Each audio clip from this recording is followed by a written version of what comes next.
Tolonglah jangan keluar ikut suka. Aduh, hai. Hei. Dah nampak orang datang pun nak keluar lagi. Kat mana saya tadi? Okey.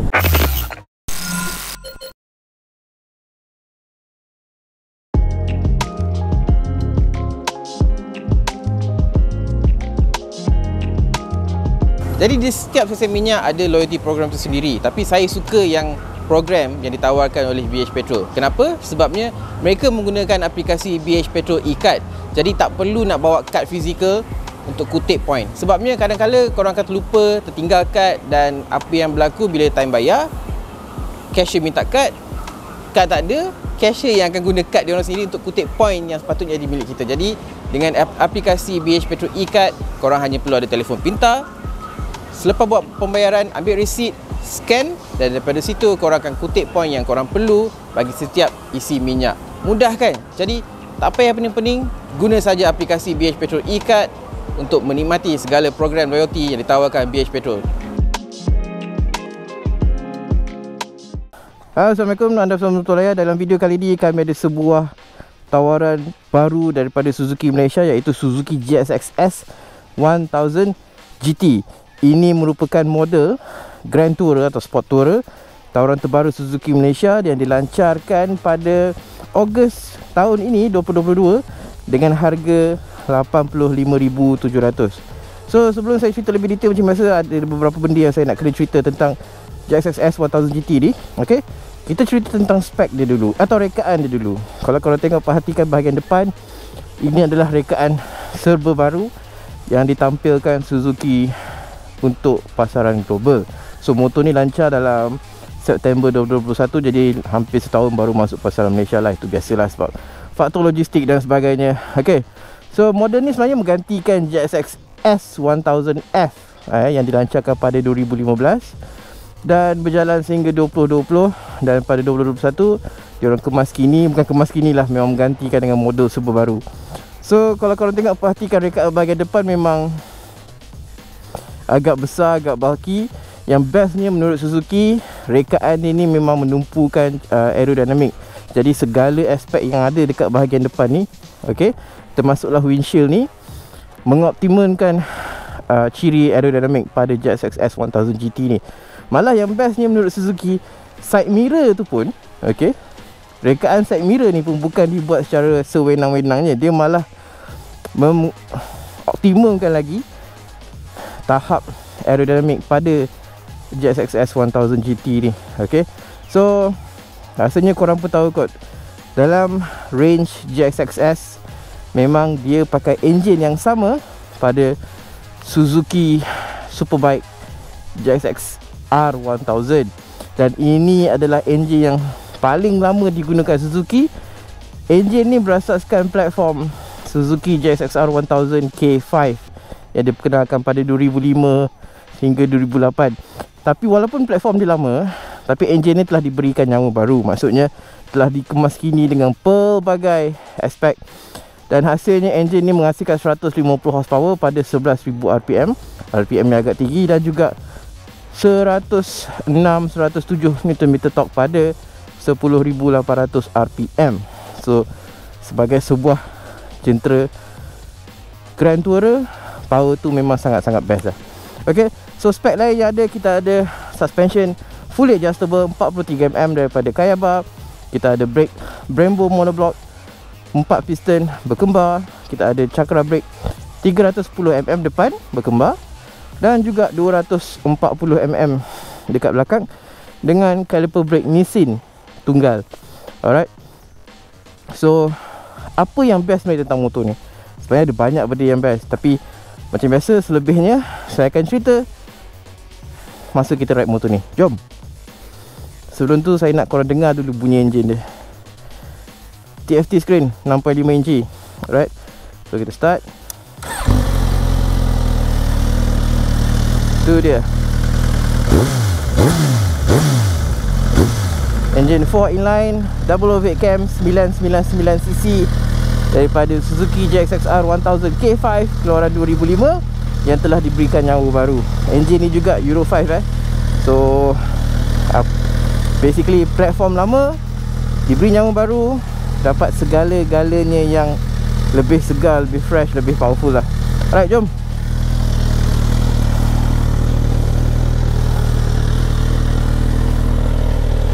Okay.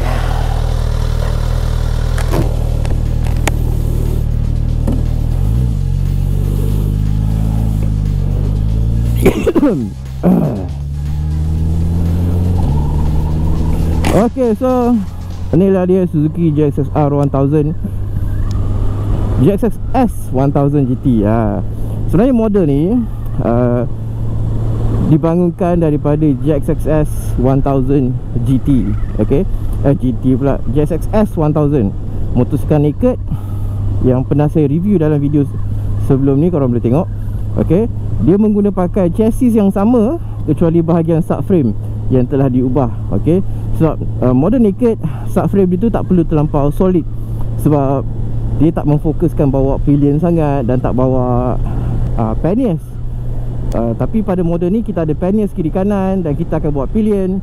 Jadi subframe tu telah dikemas kini supaya lebih kukuh, lebih solid, lebih kuat. Saya rasa apa yang Suzuki buat tu memang agak bijak, walaupun orang tak berapa beri penekanan pada bahagian subframe. Tapi orang rumah saya duduk belakang, okay, memang dia kata ini antara seat yang sangat-sangat selesa bagi sebuah sports tourer. Sebab kami dah naik bersama, dalam bawa naik Kawasaki Ninja 1000 SX, Kawasaki Ninja H2 SX. Tapi dia kata seat pillion di tempat duduk belakang tu lebih selesa berbanding kedua-dua model keluaran Kawasaki tu. So it's a good effort lah oleh Suzuki. Alright, motor ni disebabkan dia sebuah motosikal serba baru, korang akan expect dia datang dengan teknologi yang moden. Yes, pertamanya saya perlu ceritakan, kalau korang nampak depan ni, dia datang dengan skrin TFT LCD berwarna 6.5 inci. Dan skrin ni korang boleh sambungkan ke telefon pintar. Ini merupakan model Suzuki yang pertama datang dengan skrin TFT LCD ni. Okay, selebihnya semua LCD digital. Dan ini merupakan skrin pertama yang kalau boleh sambung kepada telefon pintar menggunakan aplikasi Suzuki My Spin. Saya dah cuba. Okay, korang boleh akses navigation, contacts, buat panggilan, kalender. So sangat-sangat membantulah. Cumanya menerusi aplikasi tu, bila korang, contoh korang mount phone dekat sini, bila korang connect dengan skrin, fungsi handphone tu dah tak boleh pakai. Maksudnya kalau korang pakai, dia akan exit skrin yang korang connect pada TFT screen ni. Dia function dia macam tu.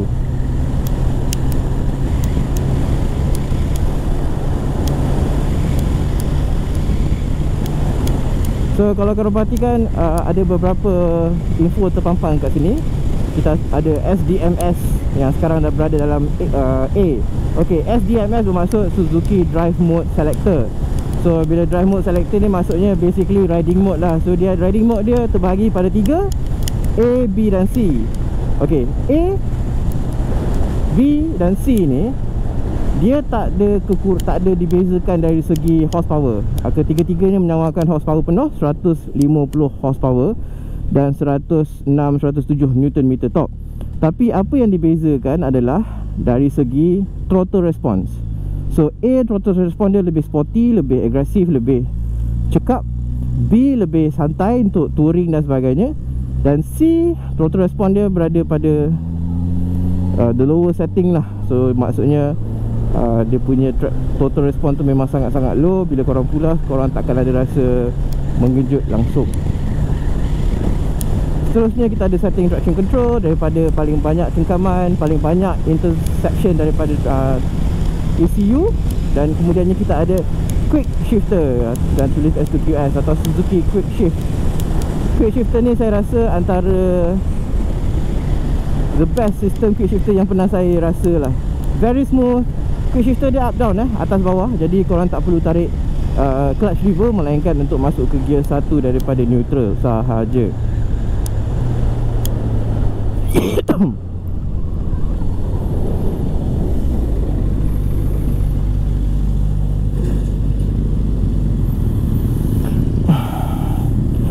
So salah satu lagi ciri yang saya suka tentang motor ni bila dalam keadaan idling. Jadi menurut Suzuki, enjin ni telah diberi nafas baru. Bukan hanya nafas baru, malah antara fokus pembangunan enjin baru ni adalah mengurangkan tahap vibration agar lebih sesuai untuk sebuah jentera Grand Touring macam ni. Okay, vibration tu memang pada saya sangat-sangat rendah. Bukan tak rasa, malah dalam kedudukan idling sekarang ni memang almost tak ada. Yes, saya tahu ramai akan kata engine 4 inline selalunya agak smooth, agak kurang vibration. Betul, tapi kalau bandingkan dengan penggunaan enjin sama dalam JXXR 1000, JXXS 1000, vibration tu agak obvious. Tapi benda tu tak berlaku pada JXXS 1000 GT ni. And of course, enjin sama ni juga ada pada Katana, okay, JXXR 1000. Enjin ni memang Suzuki paling banyak guna lah. Alright, saya rasa disebabkan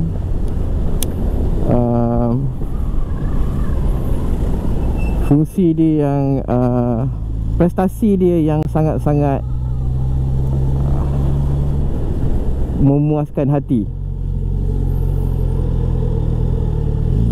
Okay, dia punya antara ciri yang famous pada enjin K5 ni adalah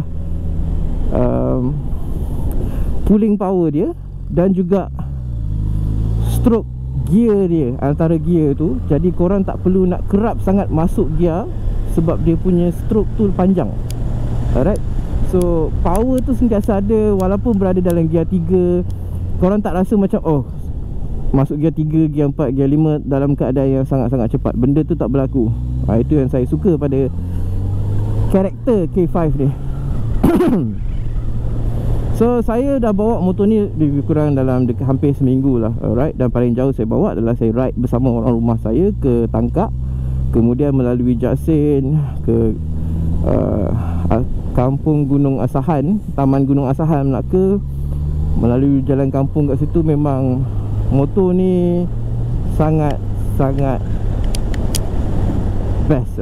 Okay, in terms of handling, saya rasa motor ni walaupun dia agak besar, tambah dengan kat depan ni korang kepit tangki 19 liter ni, tapi handling wise dia rasa macam bawa sebuah sports bike.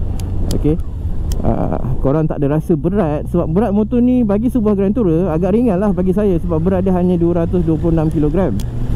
Dan enjin K5 tu menjadi central of gravity, jadi semuanya berat tu berada dekat bawah. Jadi korang masih boleh bawa macam motor sports bike. Korang tak ada rasa overwhelm atau terlampau terkejut dengan saiz motor ni.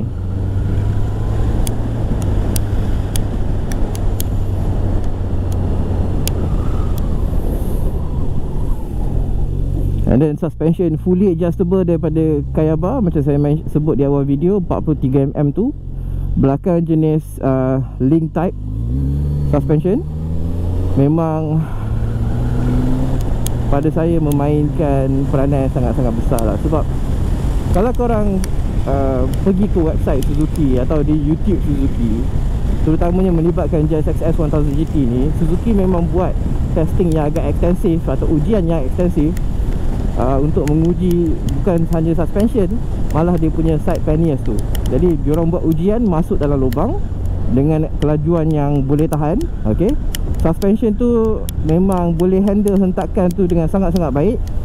Sebabnya kenapa pentingnya suspension tu bukan saja untuk menghadirkan pengalaman menunggang yang lebih selesa, malah untuk pastikan panniers tu yang dekat bahagian belakang tu tak adalah hentak sampai nak tercabut dan tangga dan sebagainya. Jadi itu antara effort atau usaha oleh pihak Suzuki untuk memastikan suspension dia memang cukup baik.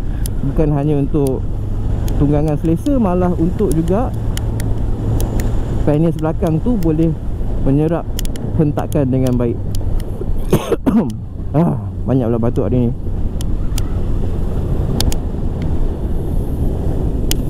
Jadi kembali ke aspek elektronik. Jadi motor ni datang dengan pelbagai package elektronik yang ada. Okay, kita ada, macam saya cakap tadi, Suzuki Drive Mode Selector. Kita ada clutch assist, alright, yang membantu dalam penukaran clutch dengan lebih lembut. Clutch dia ni memang sangat-sangat lembut. Korang tak ada rasa pressure nak tarik. Jadi fokus Suzuki kat situ supaya tunggangan, especially right jauh dan dalam trafik, tangan korang tak penat. Okay, selain daripada tu, kita ada low RPM assist. Okay, low RPM assist ni saya ada sebut dalam semua review big bike Suzuki. Low RPM assist ni function dia bila korang saat korang masuk gear 1, okay, korang tak perlu pulas throttle, hanya perlu lepaskan clutch secara perlahan, motor tu akan terus bergerak. Dan fungsi dia dekat situ, sebenarnya fungsi tu agak bijak. Sebabnya function utama dia adalah memastikan enjin tak tiba-tiba mati sebab korang pulas throttle dengan tu, lepas clutch tu tak tally. Jadi benda tu tak berlaku. Jadi itu antara aspek yang sebenarnya saya sangat suka pada Suzuki JSX-S 1000 GT ni. Dan seterusnya, main quick shifter.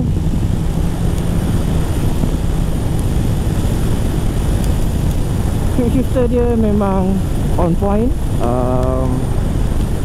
Saya rasa dia antara quick shifter yang sangat-sangat bagus. Kalau dibandingkan dengan jenis lain, dia langsung tak ada lag. Korang takkan ada rasa sebarang lag dekat situ. Dan yang pentingnya quick shifter tu tak ada masuk tak habis dan sebagainya. Benda tu setakat ni saya bawa 5 hari, benda tu tak berlaku. Jadi itu antara aspek yang saya sangat-sangat suka.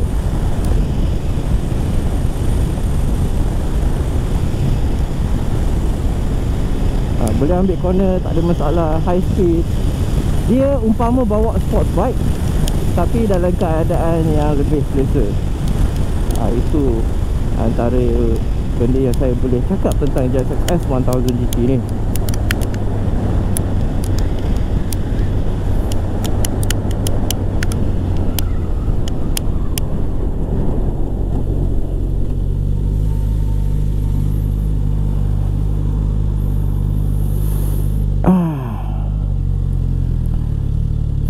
So kalau korang seorang peminat Suzuki yang purist, mungkin korang tak berkenan dengan terlampau banyak sangat ciri elektronik yang ada pada model ni. Okay, traction control, ABS, quick shifter, apa lagi, engine brake control, TFT screen, drive mode selector, traction apa dan sebagainya. Tapi pada saya, untuk memastikan Suzuki sendiri kekal relevan dalam tahun 2022 dan akan datang, ciri-ciri moden ni dah wajib ada lah. Apatah lagi dia membantu memastikan tunggangan tu lebih selamat. Alright. So apatah lagi dengan tolonglah jangan keluar ikut suka. Aduh, hai. Dah nampak orang datang pun nak keluar lagi. Kat mana saya tadi? Okay, so macam saya cakap, untuk pastikan Suzuki terus berada dalam kalangan pengeluar motosikal yang kompetitif, ciri-ciri moden yang ada pada model ni juga sepatutnya dibawa pada model-model Suzuki yang akan datang. Okay, terutamanya model-model yang moden lah, seperti Katana, JSX-S 1000 GT dan sebagainya. Sebabnya kalau tidak, pembeli atau pelanggan memang akan pergi atau pilih jenama lain seperti Honda, Yamaha. Sebab walaupun tak ada fungsi-fungsi ni, walaupun ada fungsi-fungsi ni, orang akan masih pilih Honda, Yamaha bagi segmen motosikal Jepun lah. Okay, jadi sebab itulah saya cakap, benda-benda ciri model seperti ni wajib ada lah pada motosikal Suzuki supaya daya penarik tu ada.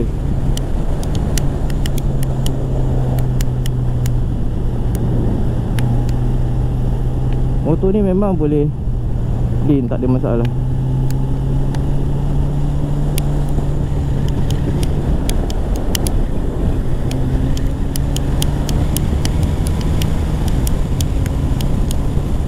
So macam saya cakap di awal video, engine 999cc, inline 4, double overhead cam, 150 horsepower, 106, 107 Nm torque. Pada saya, daripada ciri kuasa, memang motor ni sangat mempunyai kuasa yang sangat cukup. Okey. Dan throttle response dia pada saya antara yang the best dalam market dia. Masa saya cakap, dalam segmen ni kita ada lawan dia Kawasaki Ninja 1000SX dan Kawasaki Ninja H2SX. Dari segi harga, motor ni 85,700 dan lebih mahal sikit daripada Kawasaki Ninja 1000SX, iaitu hanya 71,000-75,000 tak silap saya. Tapi dengan ciri elektronik yang ada pada model ni, saya rasa tanda harga tu sangat justified lah. Okey, bukan dia terlampau mahal, tak masuk akal dan sebagainya. Nak perlu diingatkan, Kawasaki Ninja H2SX harga dia 100,000 ke atas. Jadi model ni pada saya sangat berbaloi lah tanda harga tu.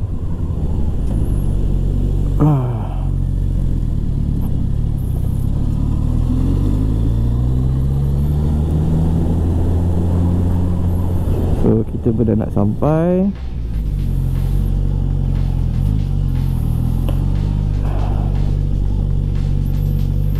Oh lemak fotonya.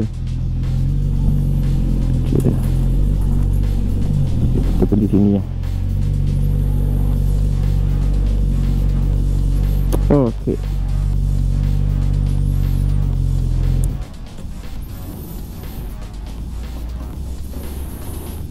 Okey. So, apa lagi yang saya boleh ceritakan tentang Suzuki GSX-S 1000 GT ni? Kalau korang nak dengar rumusan saya, pada saya siapa yang sebenarnya sesuai untuk pakai motor ni? Secara peribadi saya rasa motor ni sebenarnya sesuai untuk korang yang memang minat sebuah jentera superbike tapi nakkan sesuatu yang selesa. Mungkin korang dah stock bawa superbike tapi masih rindukan DNA superbike tu. Saya rasa GSX-S 1000 GT ni boleh jadi replacement yang sangat-sangat baik. Sebab bukan hanya boleh guna dalam town, korang boleh pergi ride jauh, korang boleh take corners, okay? Dengan hanya membuka penis kat belakang ni. Penis belakang ni boleh buka dan yang penis ni datang sekali. Kalau korang beli 85,700, penis tu akan datang sekali, dia bukan optional. So itu antara aspek yang saya suka mengenai motor ni. Specs wise pada saya memang sangat-sangat baik. Brembo KYB suspension, windshield yang agak tinggi, lampu LED dengan DRL kat depan ni, okay?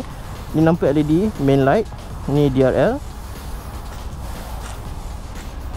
signal LED juga, lampu juga LED belakang. Okay. So segala ciri yang ada pada model ni memang sangat moden. Pada saya itu antara, kod saya ada terlepas, saya check jap. Apa lagi?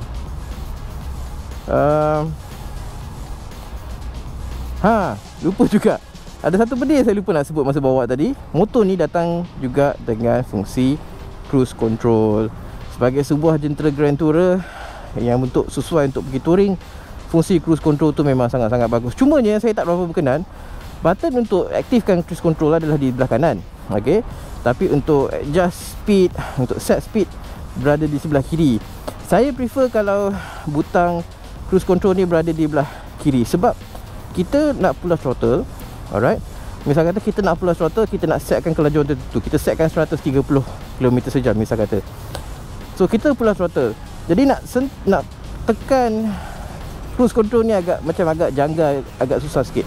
Jadi macam Honda dan sebagainya berada di sebelah kiri. Jadi saya suka semuanya senang sebab kita tak pull off throttle. Jadi fungsi tangan belah kiri tu lebih bebas untuk tekan butang. So itu je lah saya punya concern tentang Suzuki GSX-S 1000 GT ni. Selebihnya saya rasa memang tak ada isu.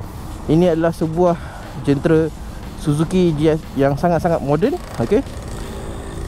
Apa lagi yang saya boleh cakap? Pada saya dia antara motosikal yang dibina dengan sangat baik. Build quality dia cukup baik. Design dia sangat moden. Saya tak tahu korang kat luar sana, tapi saya sangat suka design depan tu. Nampak macam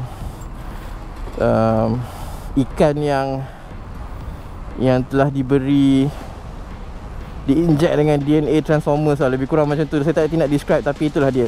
Tapi lupa saya nak cakap, windshield tu sebenarnya Suzuki ada menawarkan, bukan Suzuki Malaysia lah, saya tak pasti sama ada di Malaysia ditawarkan atau tidak, tapi Suzuki Global ada menawarkan windshield yang lebih naik, lebih menegak. So yang tu dia menawarkan rintangan angin yang jauh lebih baik. Jadi itu saja review saya mengenai Suzuki GSX-S 1000 GT ni. Seperti biasa, untuk maklumat terperinci lari www.motormelayu.net, dan jangan lupa juga like, share dan subscribe video ni sebab kita akan buatkan lebih banyak konten untuk korang di luar sana. Jadi itu saja. Assalamualaikum.